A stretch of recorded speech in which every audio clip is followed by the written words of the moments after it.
15차를 지나서 16번째 시간이 됐습니다. 이번 이제 16차는 서울의 한양도성의 중심부를 지나는 청계천의 문화 콘텐츠를 중심으로 해서 설명을 드리겠습니다.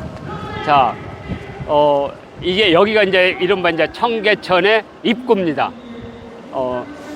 지금 현재 이 동아일보가 있는 이곳이 이제 청계천의 입구고, 대략 청계천 입구에서 우리가 만날 수 있는 대표적인 역사는 대한민국 임시정부의 법통성이 시작된 곳입니다.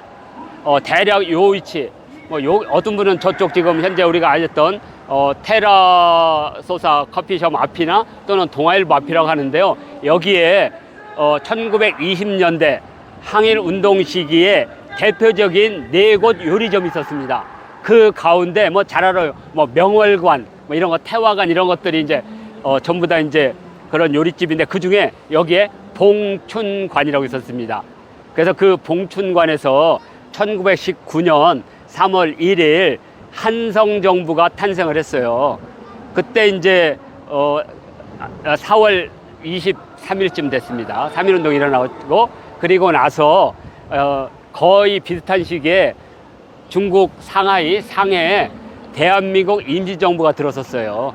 그런데 왜 한성정부가 왜 법통성을 갖게 되냐면, 이 한성정부는 인천시에 있는 자유공원에서 탄생을 했는데 전국 8도에 대표단이 왔어요.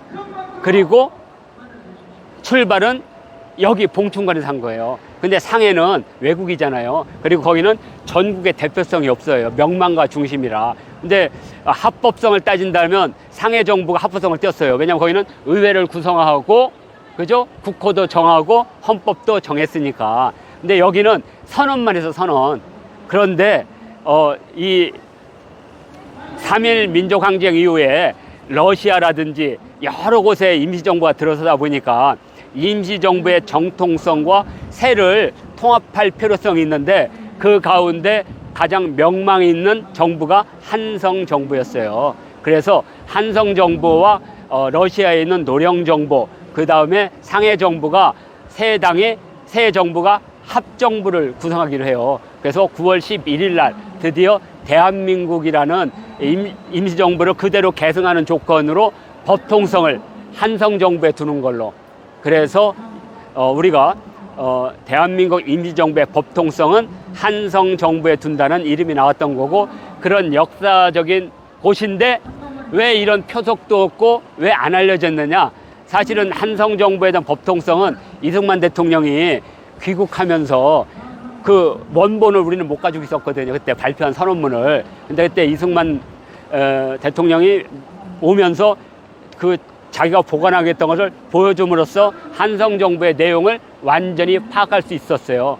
그래서 이제 법통성은 확인이 됐는데, 문제는 한성정부를 추진했던 상당 부분 사람들이 사회주의자였어요. 그래서 그때 정부를 건설할 때는 큰 문제가 아니었어. 그렇잖아요. 그때는 민족주의자든 사회주의자든 우리가 독립을 하는 데는 문제가 없었어. 근데 그 이후에 정부가 들어서고 6.25 전쟁이 일어나고 하면서 법통성은 한성정부인데 이름은 이제 싹 역사를 지우는 바람에 안타깝게 잘 모르고 있다. 자, 이렇게 해서 출발은 여기 청계천 입구 한성정부가 대한민국의 임정부의 법통성을 가진 정부로 출발했던 역사적 장소라는 것을 생각하고, 자, 이제 두 번째 장소로 이제 이동을 하겠습니다.